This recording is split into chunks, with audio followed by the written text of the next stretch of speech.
In the vast expanse of the cosmos, where stars twinkled like diamonds scattered across an endless velvet canvas, there existed a realm unlike any other.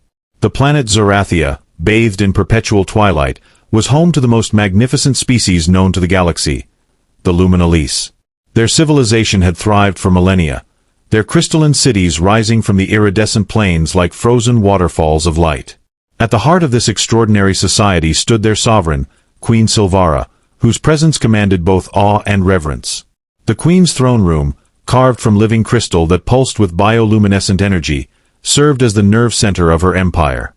Towering spires of translucent stone spiraled upward, creating an intricate web of light and shadow that danced across the chamber.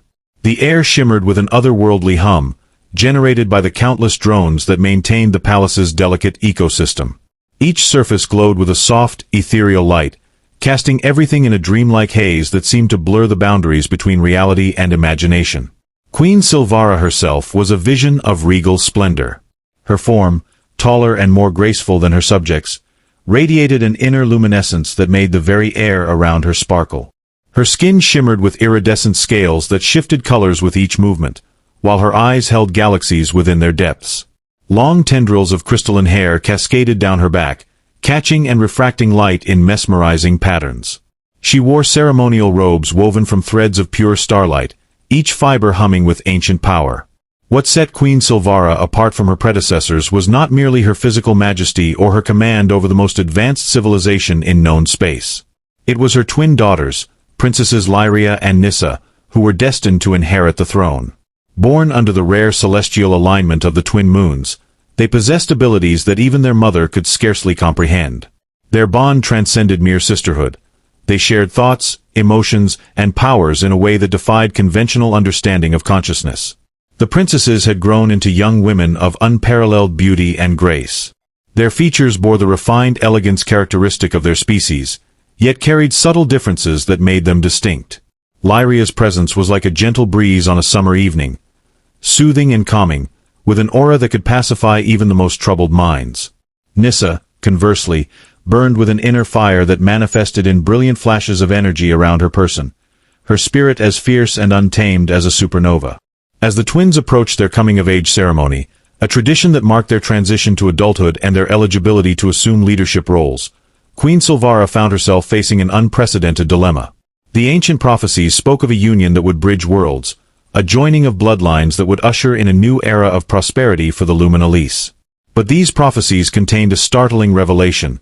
The destined partners for her daughters would not be of their own kind. They would come from Earth, a distant blue-green world whose inhabitants had only recently begun to explore beyond their atmosphere. The Queen's decision to seek suitable mates from among humanity was met with shock and resistance throughout the court. Many questioned why such powerful beings as the princesses should consider bonding with creatures so primitive, so fragile compared to their own kind. Yet Queen Silvara saw something in humans that others failed to recognize, a raw potential, an unyielding spirit that could complement and enhance the natural gifts of her daughters. The challenge lay in finding the right individuals, those rare specimens who possessed qualities worthy of royal consideration. Thus began an extraordinary journey that would test the limits of interstellar diplomacy, challenge deeply held beliefs about love and compatibility, and potentially reshape the destiny of two vastly different civilizations. The Queen's proclamation sent ripples through both societies, drawing attention from every corner of the galaxy and setting into motion events that neither humans nor Luminalis could have anticipated.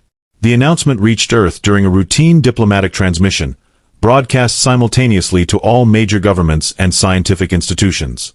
The message, transmitted in perfect English through advanced translation technology, caused immediate chaos across the globe. News networks interrupted regular programming with breaking updates, while social media platforms exploded with speculation and debate. Governments scrambled to establish protocols for handling what many considered the most significant extraterrestrial contact in human history.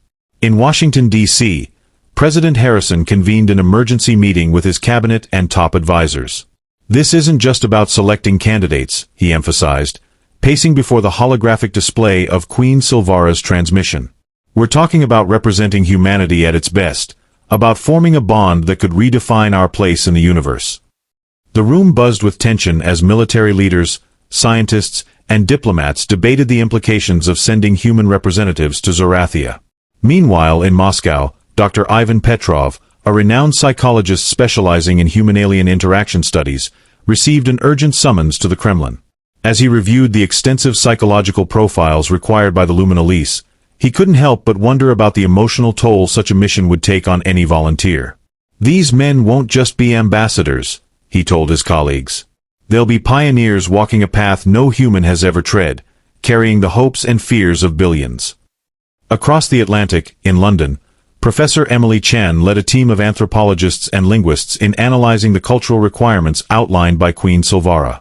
Her office became ground zero for understanding Luminolese society, with walls covered in diagrams of their social hierarchy and notes about their unique customs. "We must remember," she reminded her team, "that we're not just dealing with another intelligent species. We're confronting beings whose very perception of reality might differ fundamentally from ours." Back in New York City, Mark Thompson sat alone in his apartment, staring at the live stream of Queen Silvara's message. A former Marine turned astrophysicist, his qualifications made him an ideal candidate, but it was the look in the Queen's eyes during the transmission that truly captured his attention. There was something profoundly human in her expression, a mixture of hope and vulnerability that transcended species. He felt an unexpected connection to the alien monarch, understanding instinctively the weight of responsibility she carried. As news spread, volunteers poured in from every corner of the globe. From Tokyo to Cape Town, from Sydney to Rio de Janeiro, men of all backgrounds stepped forward, driven by curiosity, ambition, or simply the desire to be part of something greater than themselves. Each nation established rigorous selection processes, combining physical examinations with psychological evaluations and cultural training. The United Nations formed a special committee to oversee the global effort, ensuring fair representation while maintaining strict confidentiality about the identities of final candidates. Yet beneath the official proceedings, a parallel drama unfolded. Families grappled with the possibility of losing sons and brothers to an unknown fate. Religious leaders debated the moral implications of interspecies unions. Conspiracy theories flourished, with some claiming the entire situation was an elaborate hoax while others warned of hidden agendas. Through it all, the question remained: who among humanity's billions would prove worthy of standing beside the Luminolese princesses? In the quiet town of Sedona, Arizona, Daniel Martinez watched the sunset paint the red rocks in fiery hues while contemplating his application. A teacher of comparative mythology, he saw parallels between this cosmic courtship and ancient legends of divine human unions.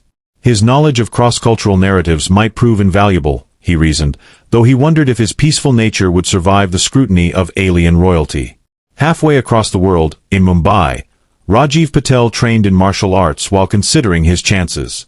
An engineer by profession and a practitioner of traditional Indian combat techniques, he believed his combination of technical expertise and physical discipline made him uniquely qualified. Yet as he moved through his forms, he couldn't shake the feeling that true preparation would require changes deeper than muscle memory. The selection process continued, with candidates undergoing increasingly demanding tests. Virtual reality simulations exposed them to scenarios mimicking life on Zarathia, while neurological assessments measured their capacity for adapting to alien environments. Cultural immersion programs taught them about Luminolese history and customs, while language specialists worked to ensure they could communicate effectively despite the vast differences between their native tongues. Through it all, Queen Silvara observed from afar, her crystalline chambers filled with streams of data flowing from Earth. She watched recordings of potential suitors, noting not just their skills and accomplishments but the subtle nuances of their character. With each passing day, the gravity of her decision weighed heavier upon her shoulders, knowing that the lives of two worlds hung in the balance of this unprecedented arrangement. As weeks turned into months, the selection process narrowed down to a handful of exceptional candidates. Among them stood Marcus Chen, a Chinese-American quantum physicist whose groundbreaking research on dimensional barriers had earned him international recognition. His calm demeanor masked a fierce intellect, while his experience working in multicultural teams demonstrated an ability to bridge divides. During simulated encounters with Luminolese culture, he displayed remarkable adaptability, often surprising evaluators with his intuitive grasp of alien concepts. From Europe came Alexander Dubois, a French diplomat whose career had been marked by successful negotiations in the most volatile regions of Earth. His linguistic prowess extended beyond human languages. He'd mastered several constructed languages and demonstrated an uncanny ability to understand nonverbal communication patterns. When presented with holographic representations of Luminalese court etiquette, he adapted with fluid grace, earning high marks for his diplomatic finesse. Representing Africa was Kwame Nkrumah, a Ghanaian environmental scientist whose work restoring ecosystems had transformed arid lands into thriving habitats. His deep connection to nature resonated strongly with the Luminales' harmonious relationship with their environment. Evaluators noted how his presence seemed to affect the testing equipment, causing subtle fluctuations in energy readings that mirrored Luminalese biometric patterns. The selection committee faced their toughest decision when reviewing the profiles of identical twins, James and Jonathan Carter, Australian naval officers whose synchronized thinking and complementary skills created a dynamic partnership. Their ability to function as a single unit while maintaining individual strengths intrigued the Luminalese observers, who saw parallels with Princesses Lyria and Nissa's own unique bond. Each candidate underwent final assessments designed to push their limits. In zero-gravity chambers, they demonstrated spatial awareness crucial for navigating Zorathia's crystalline structures. Exposure to varying electromagnetic fields tested their physiological responses to conditions similar to those on the alien world. Psychological evaluations probed their capacity for empathy, resilience, and cultural adaptation. Queen Silvara personally reviewed the comprehensive reports, her crystalline form glowing with increasing intensity as she absorbed the information. She observed how Marcus Chen's analytical mind processed complex patterns similar to Luminalese thought structures, while Alexander Dubois's diplomatic acumen showed promise in bridging cultural gaps. Kwame Nkrumah's environmental sensibilities aligned perfectly with Luminalese values of ecological harmony, and the Carter twins' unique dynamic offered intriguing possibilities for interacting with her daughters. The final evaluation took place in a specially constructed simulation chamber that replicated key aspects of Zorathia's environment. Candidates navigated crystalline labyrinths that responded to their emotional states, participated in mock court ceremonies, and engaged in telepathic exercises with artificial intelligence approximating Luminalese consciousness. Their performance during these trials revealed hidden strengths and weaknesses, painting complete portraits of their potential compatibility with the princesses. As the selection committee prepared their recommendations, Queen Silvara contemplated the profound implications of their choice. Each candidate represented different facets of humanity's potential, bringing unique strengths that could complement her daughter's extraordinary abilities. The decision would not merely determine which human would join their royal family, but would shape the future relationship between two civilizations separated by light years yet connected by destiny. The moment of truth arrived in the Grand Assembly Hall of the United Nations headquarters, where representatives from every nation gathered to witness the historic announcement. Secretary-General Elena Rodriguez stood before the assembled delegates, her voice steady despite the weight of the occasion. After months of rigorous evaluation and careful consideration, we have selected 3 final candidates to present to Queen Silvara and her royal court, she declared, her words translated simultaneously into hundreds of languages worldwide. The first name called was Marcus Chen, whose scientific achievements and cultural sensitivity had consistently impressed both human and Luminalese evaluators. As his image appeared on massive screens throughout the chamber, a collective gasp rippled through the audience. Many recognized him from his televised debates on quantum physics, where his ability to explain complex concepts with clarity and passion had captivated millions. His selection represented humanity's intellectual prowess and innovative spirit. Next came Alexander Dubois, whose diplomatic career had spanned decades of conflict resolution and international cooperation. The French diplomat's name elicited murmurs of approval from veteran negotiators who knew firsthand his skill in finding common ground between opposing parties. His selection symbolized humanity's capacity for understanding and compromise, essential qualities for bridging the gap between two vastly different civilizations. Finally, the announcement of Kwame Nkrumah brought cheers from African delegations and environmental advocates worldwide. His success in ecological restoration projects had already earned him numerous awards, but his selection now carried far greater significance. Representing humanity's connection to nature and commitment to sustainability, his inclusion acknowledged the importance of environmental stewardship in building relationships with the Luminalese, whose society thrived on ecological harmony. As images of the 3 finalists rotated on screens above, Queen Silvara's holographic presence materialized in the center of the chamber. Her crystalline form shimmered with an intensity that silenced the room, her voice resonating with both power and compassion. To these distinguished representatives of humanity, I extend my deepest respect and gratitude, she began, her words carrying the weight of centuries of royal tradition. Your willingness to step forward demonstrates the courage and openness that makes your species worthy of consideration. The Queen's gaze seemed to pierce through the dimensional barrier separating her from the assembly hall, focusing intently on each finalist in turn. Marcus Chen, your pursuit of knowledge mirrors our own quest for understanding the fundamental forces of the universe. Alexander Dubois, your diplomatic achievements reflect the harmony we value in our society. Kwame Nkrumah, your dedication to healing our shared environment speaks to the core of our existence.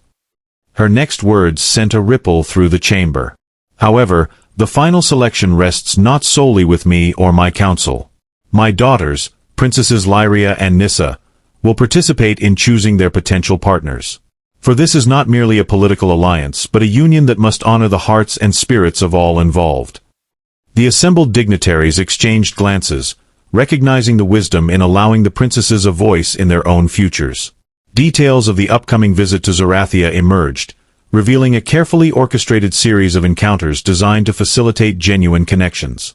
The finalists would spend 3 lunar cycles on the alien world, participating in traditional courtship rituals while learning to navigate the complexities of Luminalese society. During this time, they would receive intensive training in telepathic communication, energy manipulation, and the subtle art of reading crystalline resonance patterns, skills essential for interacting meaningfully with the royal family. Special accommodations had been prepared in the guest wing of the Crystalline Palace, chambers designed to support human physiology while gradually acclimating visitors to Zerathia's unique environment. Advanced medical teams, comprising both human and Luminalese specialists, stood ready to monitor the finalists' adaptation process. Meanwhile, cultural exchange programs had been established to help the candidates understand the depth of Luminalese traditions and values. As the announcement concluded, Queen Silvara addressed the finalists directly. You stand at the threshold of an unprecedented journey, one that demands not just your skills and knowledge but your authentic selves. Remember that strength lies not in hiding our vulnerabilities but in embracing them, for it is through our imperfections that we find true connection. Her words carried a profound truth that resonated deeply with everyone present, reminding them that this cosmic courtship transcended mere politics or protocol. The days leading up to departure passed in a whirlwind of preparations and farewells. Marcus Chen spent long hours in his laboratory, running final checks on the quantum resonance device he developed specifically for interfacing with Luminalese technology. Each adjustment brought memories of late-night discussions with his research team, their excitement tempered by the knowledge that he might never return to their familiar world. His parents, both retired physicists, visited daily, sharing stories of their own academic adventures while subtly preparing themselves for the possibility of losing their son to the stars. Alexander Dubois found himself drawn to the gardens of Versailles, where he'd often walked during tense negotiations. The symmetry of the formal gardens reminded him of the ordered chaos of diplomatic relations, each element carefully placed yet capable of infinite variation. His wife Sophie accompanied him on these walks, their hands intertwined as they discussed everything and nothing, filling the silence with 20 years of shared memories. Their teenage daughter Marie watched from the windows, her face pressed against the glass as she tried to memorize every detail of her father's profile. Kwame Nkrumah returned to the restored savannas of northern Ghana, walking barefoot through the grasslands he'd helped reclaim from desertification. Villagers greeted him with songs of praise, their voices carrying across the plains like the wind itself. His elderly mother sat with him under the baobab tree where he'd played as a child, weaving stories of their ancestors while braiding protective charms into his hair. Each knot carried a prayer, a blessing for safe passage through unknown realms. At the spaceport, where their vessel awaited launch, the 3 men encountered each other for the first time in person. The awkwardness of strangers gave way to shared understanding as they recognized the weight each carried, not just of personal ambition but of representing their entire species. They exchanged brief words of encouragement, their voices steadying each other's nerves while acknowledging the monumental task ahead. Medical teams conducted final checkups in the departure lounge, their instruments calibrated to detect even the slightest deviation from optimal health. Psychologists administered last-minute evaluations, their questions probing deeper than physical readiness to assess emotional preparedness for the challenges ahead. Technicians fitted each man with neural interfaces designed to facilitate communication with the Luminalese, devices that would translate human brain patterns into comprehensible signals for their hosts. As the countdown began, families gathered at viewing windows, their faces illuminated by the ship's pre-launch systems. Marcus's parents held each other tightly, their eyes fixed on their son's determined expression. Sophie Dubois clutched her daughter's hand, tears streaming down her face as she mouthed silent words of love to her husband. Kwame's village elders performed a traditional farewell ceremony, their rhythmic chanting carrying through the observation deck speakers. The moment of departure arrived with a mixture of terror and exhilaration. As the ship's engines roared to life, each finalist experienced a surge of conflicting emotions. Fear of the unknown battling with the thrill of adventure, homesickness preemptively warring with anticipation of discovery. Through the viewport, Earth receded into a blue marble, its fragile beauty stark against the infinite blackness of space. In that moment, the enormity of their mission struck home. They weren't just traveling to another world. They were stepping into a future where the lines between species blurred, where love and duty intertwined in ways humanity had never before imagined. During the voyage to Zerathia, the finalists underwent intensive training sessions that pushed their understanding of reality to its limits.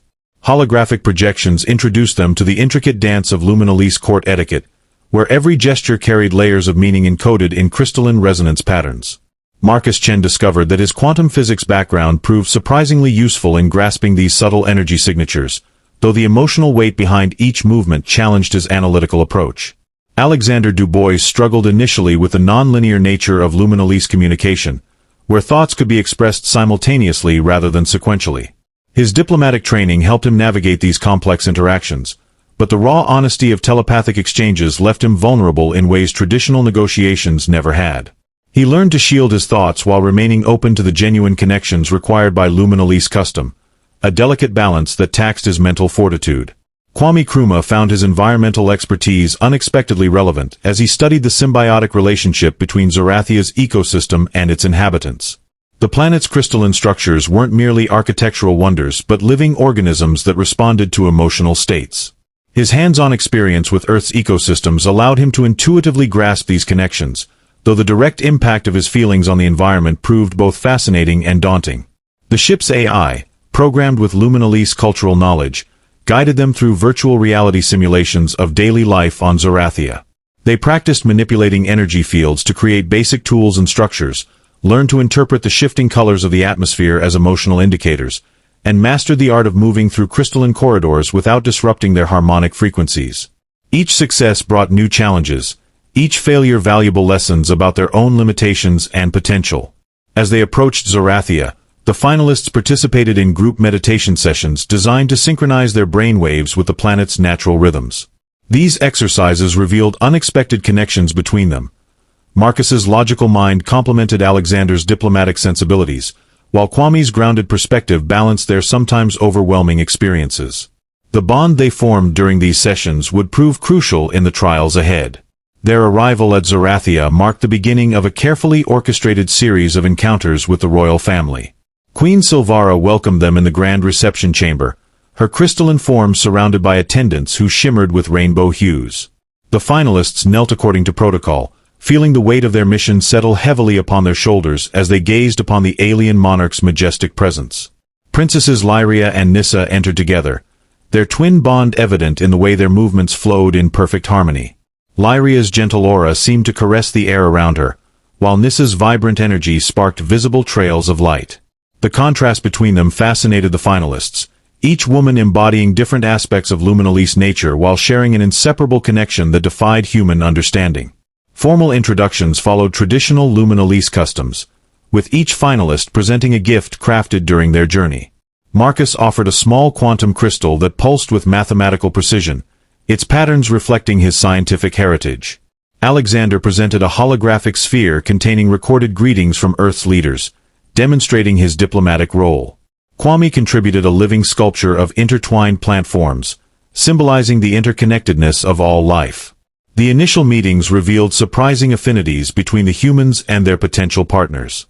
Lyria found herself drawn to Marcus's methodical approach to understanding their world, recognizing in him a kindred spirit's thirst for knowledge. Nissa gravitated toward Alexander's diplomatic flexibility, appreciating his ability to navigate complex social situations with grace.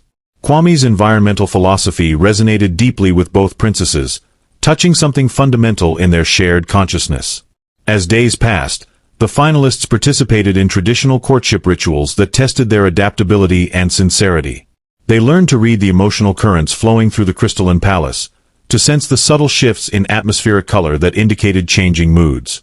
Each meal became a lesson in Luminalese cuisine, where flavors responded to the diner's emotional state and nutritional needs. Every interaction carried layers of meaning, requiring constant attention and genuine engagement. Private moments with the princesses revealed their individual personalities beneath the royal facade. Lyria shared her passion for preserving ancient Luminalese knowledge, showing Marcus hidden archives where history lived in crystalline memory.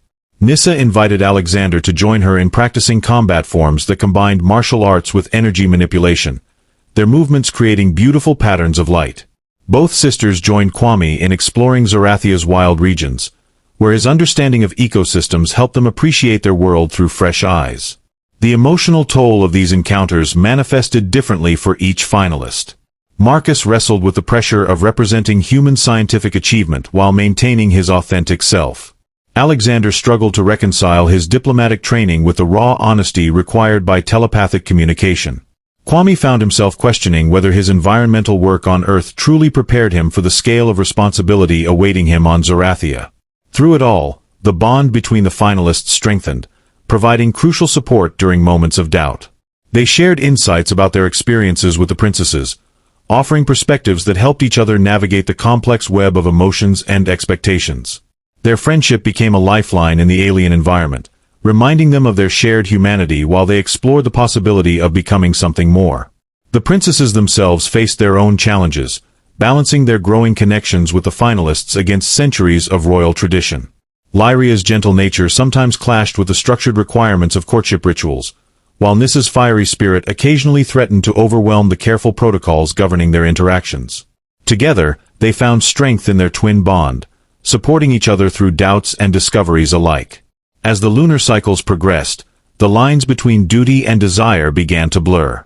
Formal ceremonies gave way to spontaneous moments of genuine connection, shared laughter during cultural misunderstandings, quiet conversations beneath Zarathia's twin moons, collaborative problem-solving during unexpected crises. Each encounter added layers to their relationships, creating bonds that transcended simple political alliances or romantic attraction. The emotional landscape of the courtship grew increasingly complex as hidden truths began to surface.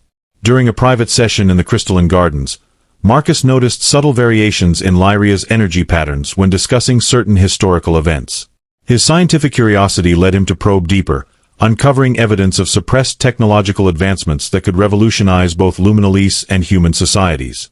The princess confessed that revealing these secrets risked destabilizing the delicate balance of power within their civilization.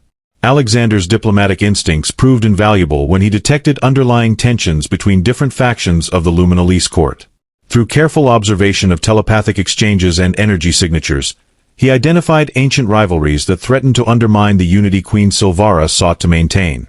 His ability to navigate these political waters while maintaining transparency with Nissa created a foundation of trust that went beyond mere courtship protocols.